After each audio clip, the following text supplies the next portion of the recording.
comenzar. Sí, comience a grabar entonces. Sí, adelante. Sí. Ante todo, buenas tardes. Quien le habla la doctora Carmen Rodríguez. Le da las gracias por su asistencia el día de hoy, 28 de agosto a las 5 de la tarde, al programa APSI TV. Un programa que estamos realizando todas las semanas con la finalidad de mantener a todos los profesionales de la salud informados sobre las actividades de la Asociación Hispana de la Salud y actualizados en algún tema relevante en este tiempo de pandemia. Hoy tenemos como invitada a la licenciada Milagros de la Rosa, que forma parte de la directiva de esta asociación, y ella tiene como referencia de que es licenciada en bioanálisis de la Universidad Autónoma de Santo Domingo y tiene una maestría en ciencias de laboratorio con mención en bioquímica desde el 2013 en España. La licenciada de la Rosa, además de esa maestría, posee formación complementaria como auditor interno ISO, para quienes conocen de controles de calidad, además de que ha participado como ponente en diferentes congresos, seminarios y talleres que en la que ella ha sido ponente, como haya explicado. No solo eso, tiene un año participando en la Asociación Hispana de la Profesional de la Salud, también nos asistió en la preparación de nuestro simposio en enfermedades vasculares el año pasado en Reading, Pensilvania. La licenciada de la Rosa, su experiencia laboral trabajó en la sección de laboratorios clínicos de la Dirección Nacional de Laboratorios del Ministerio de Salud Pública. También fue coordinadora técnica de la Guía Técnica de Bioseguridad del Laboratorio Clínico en la República Dominicana y es una líder en cuanto a esto que estamos haciendo aquí hoy, precisamente, que es uniendo a los profesionales de la salud, tratando de lograr que ellos alcancen el mayor logro profesional. Adelante, licenciada, y buenas tardes. Buenas tardes a todos. Gracias, Carmen, por la introducción. Buenas tardes, doctor Restituyo. Déjeme darle las gracias por usted ser esta persona quien es luchadora por mantener la clase unida aquí en Nueva York. Este tema que nos ocupa hoy, vamos a hablar un poco de los principios básicos de bioseguridad.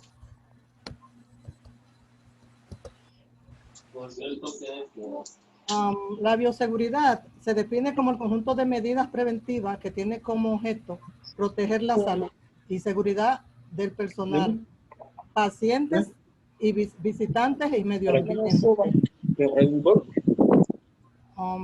¿Se escucha bien? Vamos a pedirles a los demás participantes que apaguen su micrófono, así solo escuchamos a la licenciada de la Rosa. Gracias. Entonces, bioseguridad, vida, seguridad de la vida. Eso ocupa la bioseguridad.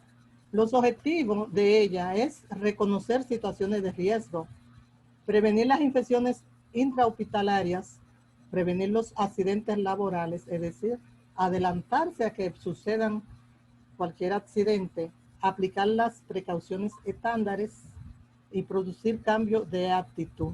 Vamos a hacer una paradita aquí cuando decimos que la bioseguridad, uno de sus objetivos es producir cambio de actitud. Nosotros hemos tenido que cambiar de actitud en dos grandes momentos. El primer momento fuerte que cambiamos de actitud fue cuando llegó el VIH, el síndrome de inmunodeficiencia humana, y ahora con el coronavirus. Es decir, antes trabajábamos hasta sin guantes en los hospitales. Ustedes lo recuerdan. Cuando llegó el VIH, tuvimos que comenzar a cambiar de actitud hacia cómo trabajamos. Y ahora de nuevo nos enseñan que tenemos que prevenirnos. También el último objetivo de bioseguridad es establecer normas de bioseguridad en los establecimientos de salud. Es decir, que en los centros que nosotros estemos trabajando deben haber normas de bioseguridad, de cómo tenemos que enfrentar situaciones de riesgo. Todo debe estar definido en las normas y qué hacer en cuanto a ellas. Bioseguridad clasifica las áreas. Hay 3 categorías. Categoría 1, 2 y 3. La primera categoría nos habla de alto riesgo, que son las áreas donde implica procedimiento a exposiciones esperadas de sangre, líquidos corporales o tejidos. Entre ellas tenemos la emergencia, la sala de cirugía, hemodiálisis, odontología, el laboratorio clínico, el banco de sangre, patología, la sala de partos, ginecobstetricia, urología, la unidad de cuidados intensivos, las unidades de recién nacidos, la lavandería, que hay personas que dicen, bueno, la lavandería, pero sí, esta es un área de muy alto riesgo porque allí llega toda la ropa del centro de salud que ha estado expuesta a cualquier condición. También tenemos la sala de hospitalización, la de terapia respiratoria y los procedimientos invasivos en cosmiatría. En esto último, no sé en qué momento o cómo ellos se están desenvolviendo, porque ellos deben también tener procedimientos y normas de bioseguridad, porque ellos hacen procedimientos invasivos, ya sea cuando inyectan, ahora con el tema del plasma que le ponen en la cara, pues no sé cómo ellos están trabajando con los desechos que esto originan. La segunda categoría es la de riesgo intermedio. Es el área de procedimiento que no implica exposición rutinaria a sangre o a tejidos corporales, pero que puede en cualquier momento suceder. Y estas áreas son las de mantenimiento de equipos, rayos X, depósito final de desechos, la consulta externa, terapia física y terapia ocupacional. Y está la última categoría, que es la de bajo riesgo, que esta área no implique exposiciones a ninguna de estas anteriores dichas, que es sangre, líquidos corporales o tejidos. Estas áreas son las administrativas, oficinas y áreas sociales. Principio de bioseguridad tiene 3 grandes pilares, que son la universalidad, las barreras y la medida de eliminación. ¿Qué entendemos cuando hablamos de universalidad? Quiere decir que toca a todos los pacientes. Y nosotros, como trabajadores de la salud, debemos saber que cualquier paciente está infectado o potencialmente infeccioso hasta que no se demuestre lo contrario. También esto implica la universalidad, que la bioseguridad también implica los servicios, todos los servicios. Todo el personal debe seguir las precauciones universales y todas las situaciones se recogen dentro de la bioseguridad. ¿Cuál es el personal que está más expuesto a contaminación con sangre o fluidos corporales?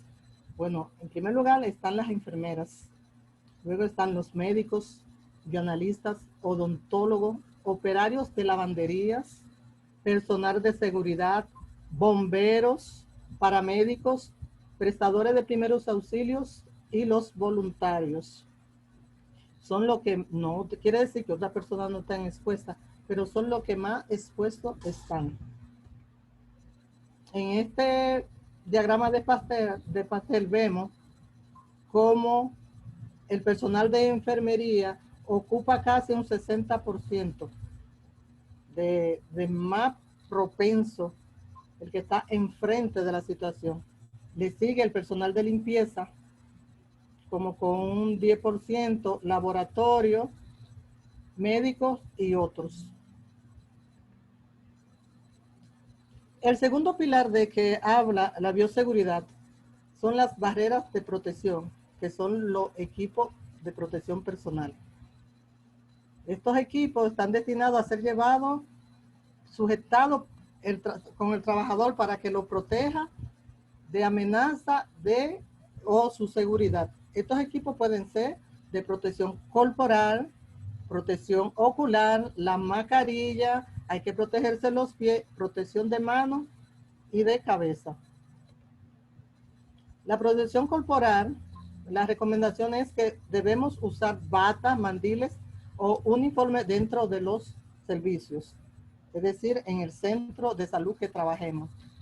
Esta ropa protectora deberá ser quitada inmediatamente antes de abandonar el área de trabajo. Y aquí vamos a hacer un paréntesis. Dice antes de abandonar el área de trabajo. Es decir, usted no puede irse a su casa con esa ropa, porque en muchos momentos hemos visto que personas que trabajan en un centro de salud abordan un tren, abordan un autobús con la ropa que trabajaron en el centro de salud. Llevan eso a su casa. Y la recomendación es que esas ropas sean lavadas dentro de la institución donde trabaja. Si no se podría lavar ahí, deben ser puestas en bolsa plástica y llevarla y lavarla aparte de la ropa de su casa, porque no sabe qué cantidad de hongos, bacterias y virus está llevando hacia su familia y al medio ambiente, porque si tiene su carro, pues se va solo, pero cuando utiliza un medio de transporte público, tenemos que tener cuidado con esto. Protección ocular. Las recomendaciones son que deben permitir una correcta visión. Deben tener protección lateral y frontal, una ventilación indirecta y visor de policarbonato, un sistema antirrayaduras y antiempañante, y deben permitir el uso simultáneo de los lentes. Estas deben ser de uso personal, no deben prestar, ay, préstamela, no, por lo que estamos viviendo hoy día y por muchas otras cosas. Y se utilizarán todo el tiempo que dura el procedimiento. Estas son las recomendaciones cuando uno va a comprar un elemento de protección ocular. Y las mascarillas que están tan de moda hoy día, porque todos debemos llevarla puesta, deben ser de material impermeable frente a aerosoles o salpicaduras. Deben ser amplias, que cubran toda la nariz y toda la boca, y pueden ser utilizadas el tiempo en que se mantenga limpio y no esté deformado. Es decir, que no se pueden reutilizar siempre. Usted vio que se deformó, usted la cambia. Y tiene que tener en cuenta cómo debe quitarse la mascarilla, porque no hace nada con usarla durante un procedimiento o que esté viendo paciente y después tocarla por delante. Debe saber que debe quitársela detrás de la oreja y retirarla al zapacón donde esté el material infeccioso. Protección de los pies. ¿Qué hacemos cuando nos protegemos los pies? Prevenimos heridas producidas por sustancias corrosivas, objetos pesados de cargas eléctricas, así como también cualquier deslizamiento en el piso mojado. Tenemos que evitar, cuando estemos trabajando en un centro de salud, las sandalias, los huecos y los tacones altos. Y además, tenemos que evitar los zapatos que dejen el pie al descubierto. Se pusieron muy de moda esa chancleta que decían, bueno, de una marca ahí que no voy a mencionar, que la usaba mucho.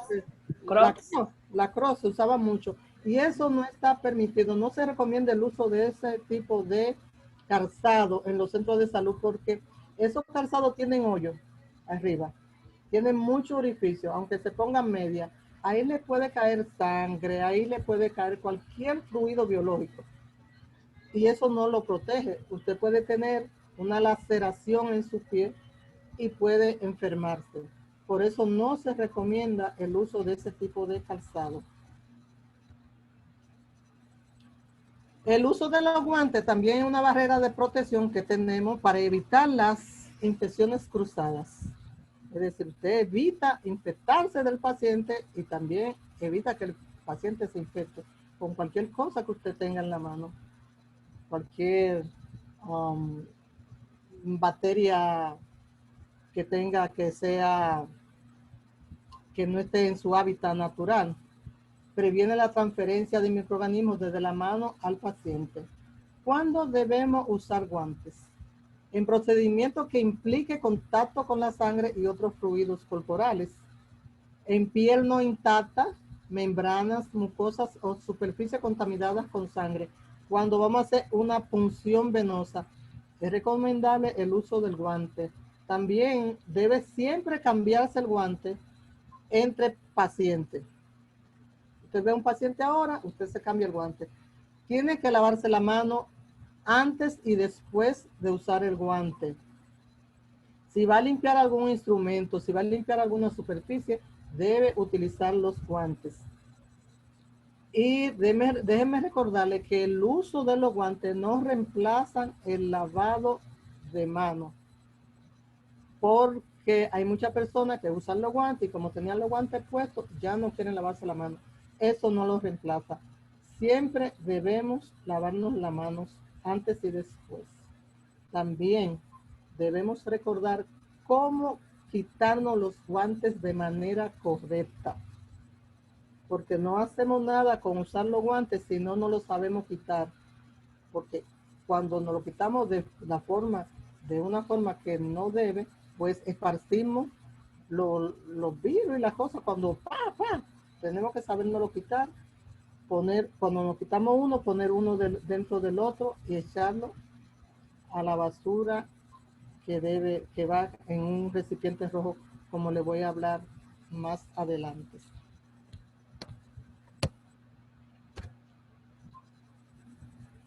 Miren esta gráfica, aquí habla de los residuos hospitalarios, cómo deben las disposiciones de ellos. Aquí tenemos los residuos no peligrosos, que son los biodegradables, los reciclables, los inertes y los ordinarios comunes. Entre los residuos peligrosos tenemos los infecciosos o riesgos, que son aquellos que son los biosanitarios, los anatomopatológicos, los cortopunzantes y los animales. Entre los residuos peligrosos también tenemos los químicos, como los fármacos, las citotóxicos, los metales pesados, los radioactivos, los contenedores presurizados y los aceites usados. Miren, los aceites usados están dentro de los químicos peligrosos. También tenemos los radioactivos. Aquí hay una gráfica donde nos muestra cuáles son todos los contenedores. El contenedor rojo, ahí van todos los residuos peligrosos. Desde los guantes, la mascarilla, todos esos son peligrosos porque pueden estar altamente contaminados. Papel, plástico, vidrio, ahí se puede ver claramente. Pero siempre el material contaminado debe ir en un recipiente rojo.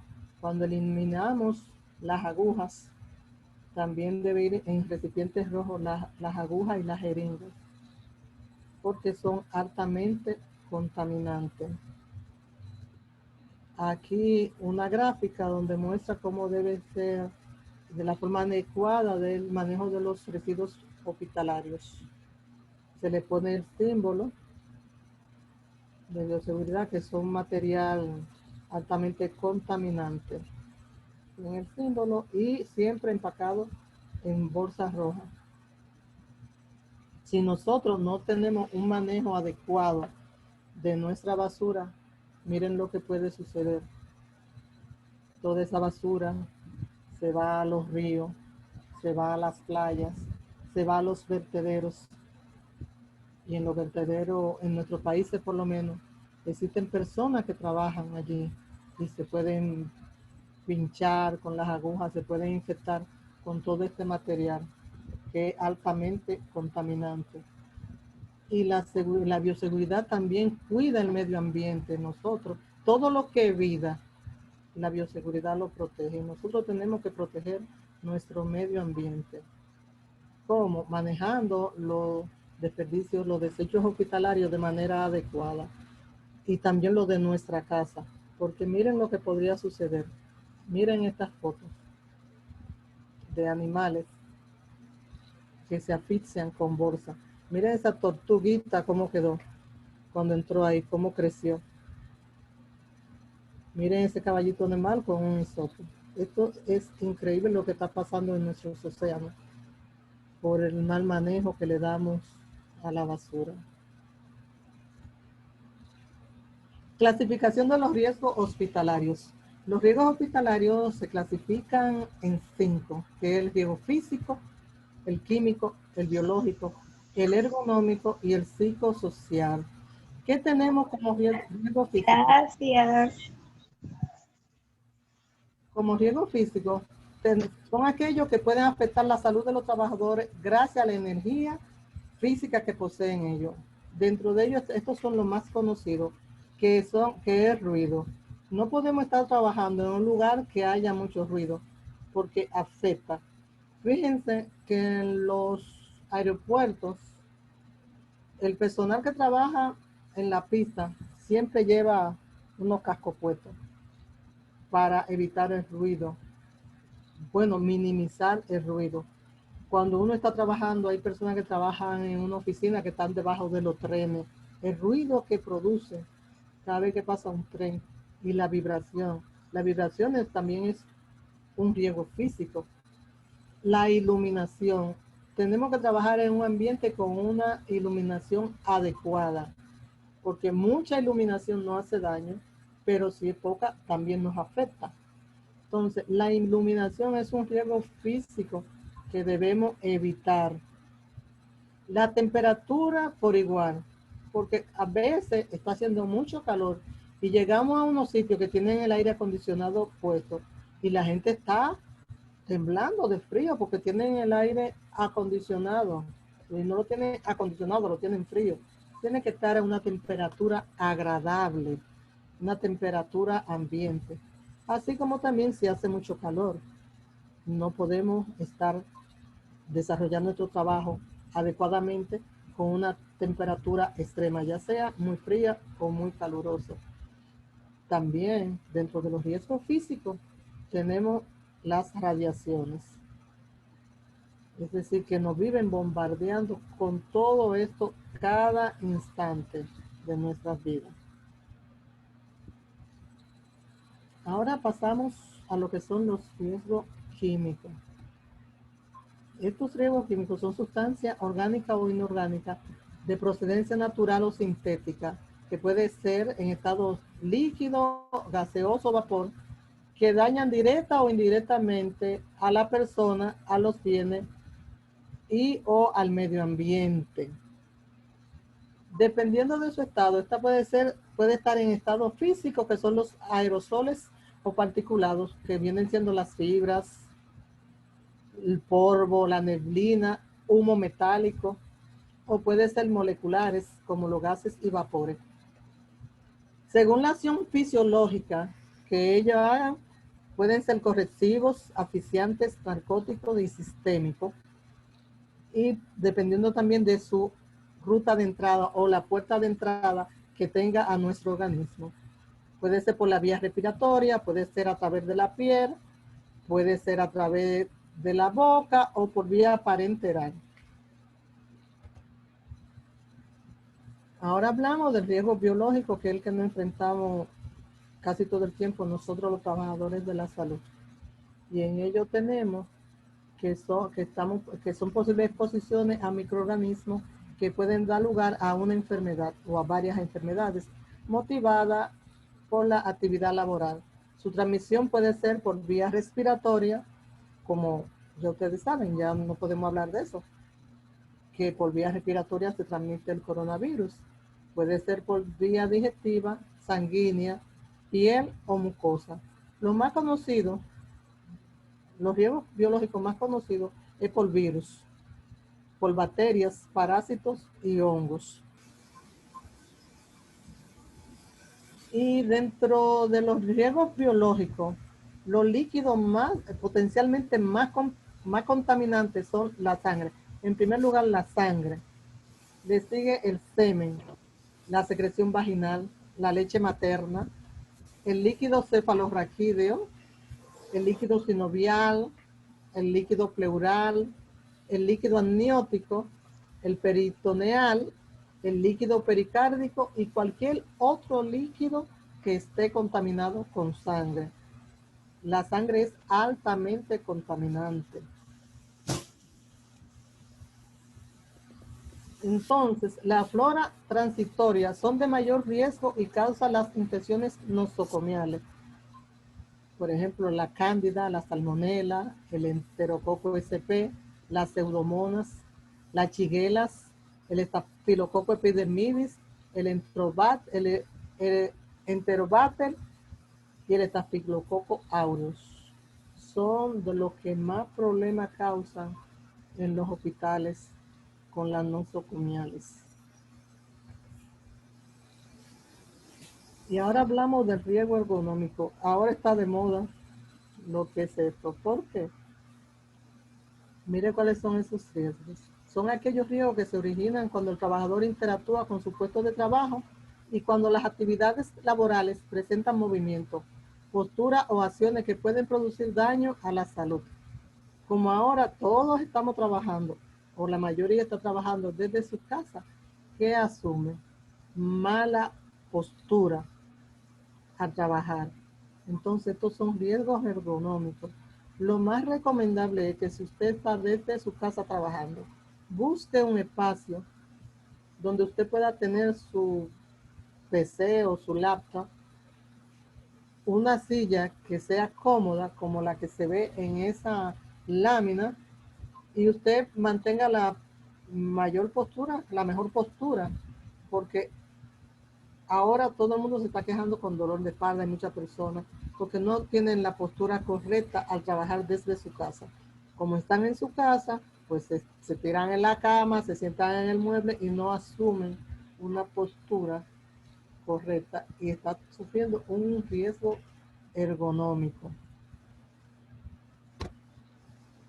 Y hay un riesgo del que casi nunca se habla, que es el riesgo psicosocial, pero la bioseguridad lo rescata. Y este tiene que ver con lo que está originado por una deficiente organización y gestión de las tareas y por un entorno social negativo. Esto puede ser estrés, puede ser acoso y el trabajo por turno. Hay muchas personas que trabajan muchas horas porque lo que gana no le alcanza, entonces tiene que trabajar muchas horas extra. Eso es un riesgo psicosocial. Ahora mismo, con lo de la pandemia, las personas que están trabajando en su casa no están organizando ni gestionando bien sus tareas. Están trabajando muchas más horas y a cualquier hora. Entonces, esto le está causando estrés. Y este es un riesgo psicosocial. Tienen que saber organizar su tiempo, tienen que buscar el mejor espacio para trabajar. Porque estén en su casa no quiere decir que tengan que asumir posturas que no son debidas, ni trabajar, ni organizar su trabajo. Lo recomendable es que hagan su agenda de trabajo, su horario, y trabajen como si estuvieran en su puesto de trabajo. ¿Qué les podemos decir? Que se laven las manos. Miren, esa mano, en la mano tenemos tanta cosa que no nos damos cuenta. Recordarle que el lavado de manos debe hacerse mínimo entre 20 y 30 segundos, que debemos lavarnos las manos desde la muñeca, tenemos que lavarnos entre los dedos, lavarnos siempre el dedo pulgar aparte con agua y jabón. Agua y jabón, nada sustituye lo que es el agua y el jabón. Tenemos que mantener mínimo 2 metros de distancia, que es el distanciamiento físico, y usar siempre debemos usar mascarilla. Así que muchas gracias y muy buenas tardes. Cualquier pregunta, aquí estamos. Excelente. Muchas gracias, Milagro, licenciada Milagro de la Rosa. Carmen, las preguntas o comentarios, por favor, sí. Milagros, dentro de el PPE o el equipo de protección personal que es recomendado, actualmente. Primero se escuchó que la máscara KN95, veíamos mucha gente con máscaras con filtro. N95. Ajá, sí. Entonces, en definitiva, ya no sabemos si la mascarilla simple, si la de tela, si esto.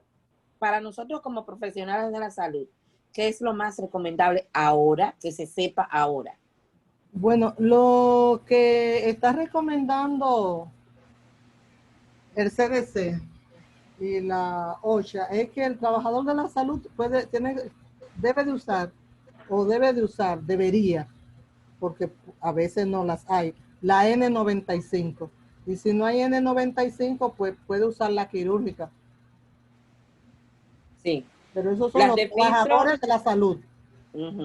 sí. Las de filtro, en realidad podemos descartarlas. Son más costosas, pero no cumplen tanto con su función y son menos accesibles también. Muy